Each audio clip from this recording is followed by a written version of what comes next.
ಇನ್ನು ಉಗ್ರ ದಾಳಿಗೆ ದೇಶಕ್ಕೆ ದೇಶವೇ ಕೊತ ಕೊತ ಅಂತ ಕುದಿಯುತ್ತಿದೆ. ಯುವಕರಲ್ಲಿ ದೇಶ ರಕ್ಷಣೆಯ ಉತ್ಸಾಹ ಮತ್ತಷ್ಟು ಹೆಚ್ಚಾಗಿದ್ದು, ಬೆಳಗಾವಿಯಲ್ಲಿ ಸೇನೆ ಸೇರಬೇಕು ಅಂತ ಸಾವಿರಾರು ಯುವಕರು ಆಗಮಿಸಿದ್ದಾರೆ. ಮೈ ಕೊರೆಯುವ ಚಳಿಯನ್ನು ಲೆಕ್ಕಿಸದೆ ಫುಟ್ಪಾತ್ ಮೇಲೆ ಮಲಗಿದ್ದಾರೆ. ರಾಜಸ್ಥಾನ, ಮಹಾರಾಷ್ಟ್ರ ರಾಜ್ಯದಿಂದ ಯುವಕರು ಆಗಮಿಸುತ್ತಿದ್ದು, ಕ್ಯಾಂಪ್ ಪ್ರದೇಶದ ಶೌರ್ಯ ಚೌಕ್ನಲ್ಲಿ ಮಲಗಿದ್ದಾರೆ.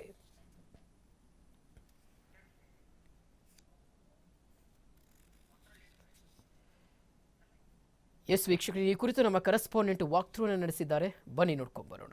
ಜಮ್ಮು ಕಾಶ್ಮೀರದಲ್ಲಿ ಮೊನ್ನೆ ನಡೆದಂಥ ಉಗ್ರ ದಾಳಿಗೆ ನಮ್ಮ CRPF ಯೋಧರು ದೇಶಕ್ಕಾಗಿ ಹುತಾತ್ಮರಾದರು.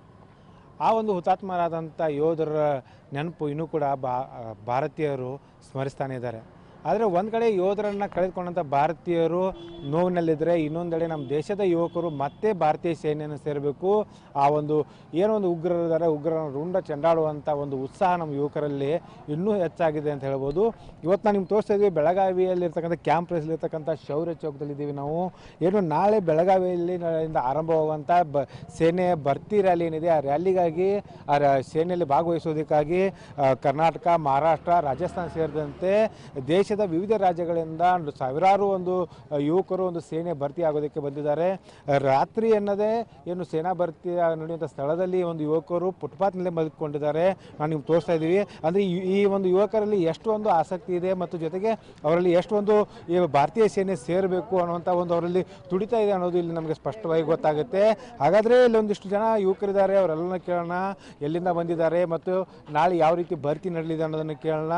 ತಾವು ಎಲ್ಲಿಂದ ಬಂದಿದ್ದೀರಿ, ಏನು ಸರ್? ಹುಬ್ಳಿಲಿಂದ ಬಂದಿದ್ದೀವಿ. ನಾಳೆ ಯಾವ ಭರ್ತಿ ನಡೀತಾ ಇದೆ? ನಾಳೆ ಮಹಾರಾಷ್ಟ್ರ ನಡೀತಾ ಇದೆ ಸರ್. ಮಹಾರಾಷ್ಟ್ರ. ಹ್ಞೂ ಸರ್, ನಮ್ಮದು 18ಕ್ಕೆ ಇದೆ ಸರ್ ಹುಬ್ಳಿ ಕರ್ನಾಟಕ. ವಾಪಸ್ ನಾವು ಮೊನ್ನೆ ನಡೆದಂಥ CRPF ಯೋಧರ ಬಗ್ಗೆ ಟಿವಿಯಲ್ಲಿ ನೋಡಿ ನಾವು ಯೋಧರು ಆಗ್ಬೇಕಂತಂದು ಆಸೆ ಇದೆ. ನಾವು ದೇಶಕ್ಕೋಸ್ಕರ ನಮ್ಮ ಪ್ರಾಣವನ್ನು ನಾವು ಪ್ರಾಣವನ್ನು ಲೆಕ್ಕಿಸ್ಬೇಕಂತಂದು ನಮ್ಮದು ಆಸೆ ಇದೆ. ಪಾಕಿಸ್ತಾನದವರು ಅದು ದೇಶಕ್ಕೋಸ್ಕರ ನಾವು ರಕ್ಷಣೆಯನ್ನು ಮಾಡ್ಬೇಕಂತ ಇದೆ. ಅಂದರೆ ನೀವು ಕೂಡ ಸೇನೆಯಲ್ಲಿ ಸೇರಿ ಪಾಕಿಸ್ತಾನ ವಿರುದ್ಧ ಯುದ್ಧ ಮಾಡಬೇಕು ಅಂತ ಒಂದು ಉತ್ಸಾಹ? ಹಾಂ ಸರ್, ಉತ್ಸಾಹ ಬಂದಿದೆ. ಹೌದು ಸರ್. ಅಂದರೆ ಏನೊಂದು ಮೊನ್ನೆ ಜಮ್ಮು ಕಾಶ್ಮೀರ ನಡೆದಂಥ ಘಟನೆ ಇದೆ, ಆ ಘಟನೆಯಿಂದ ತಾವು ಸೇನೆ ಸೇರಬೇಕು ಅನ್ನೋ ಆಸಕ್ತಿ ಹೆಚ್ಚಾಗಿದೆ? ಹಾಂ ಹೌದು ಸರ್, ಆಸೆ ಹೆಚ್ಚಾಗಿದೆ. ತಾವೆಲ್ಲಿಂದ ಬಂದಿದ್ದೀರಿ? ನಾವು ಹುಬ್ಳಿಯಿಂದ ಬಂದಿದ್ದೀವಿ. ಏನು ತಮ್ಮ ಹೆಸರು? ಶರಣಪ್ಪ ರಾಮಪ್ಪ ಬೆಳವಟಿಗೆ. ಯಾಕೆ ಸೇನೆಗೆ ಯಾಕೆ ಸೇರ್ಬೇಕು? ಸೇನೆಗೆ ಯಾಕೆ ಸೇರ್ಬೇಕಂತಂದ್ರೆ ಅವರು ಪಾಕಿಸ್ತಾನದವರು ನಮ್ಮ ಮೇಲೆ ಪದೇ ಪದೇ ದಾಳಿ ಮಾಡ್ತಾ ಇದ್ದಾರೆ. ಅದನ್ನು ನಾವು ಭಾರತಾಂಬೆ ಮಾತೆ ಕಾಪಾಡೋದಕ್ಕೋಸ್ಕರ ಸೇರ್ಬೇಕಂತ ನಮ್ಮ ಆಸೆ. ಇಲ್ಲಿ ಇನ್ನೊಂದಿಷ್ಟು ಯೋಧರು ಯುವಕರ ಕೇಳೋಣ. आप कहाँ से आए हो? राजस्थान से। राजस्थान से। क्या क्या कहना चाहते हो जो जम्मू कश्मीर में जो घटना हुई उसके बारे में क्या कहना चाहते हो आप? मन तक कौन बोलना इतना बोला है. ಸೊ ಇವಿಷ್ಟು ಏನಂದರೆ ನಾಳೆ ನಡೆಯುವಂಥ ಸೇನಾ ಭರ್ತಿಯಲ್ಲಿ ಬಂದಂಥ ಸಾವಿರಾರು ಯುವಕರು ಹೇಳುವಂಥ ಒಂದೇ ಒಂದು ಮಾತು ಏನಂದರೆ, ಜಮ್ಮು ಕಾಶ್ಮೀರ ನಡೆದಂಥ ಘಟನೆಯನ್ನು ನಾವು ಖಂಡಿಸ್ತೀವಿ, ಜೊತೆಗೆ ನಾವು ಕೂಡ ಸೇನೆಯಲ್ಲಿ ಸೇರಿ ಭಾರತ ದೇಶ ರಕ್ಷಣೆಗಾಗಿ ಒಂದು ಸೇನೆ ಸೇರೋದಕ್ಕಾಗಿ ಬಂದಿದ್ದೀವಿ ಅನ್ನೋಂಥ ಮಾತನ್ನು ಹೇಳ್ತಾ ಇದ್ದಾರೆ. ಕ್ಯಾಮ್ರಾಮನ್ ರವಿ ಜೊತೆ ಶ್ರೀಧರ್ ಕೊಟ್ಟಾರಗಸ್ತಿ, TV5 ಬೆಳಗಾವಿ.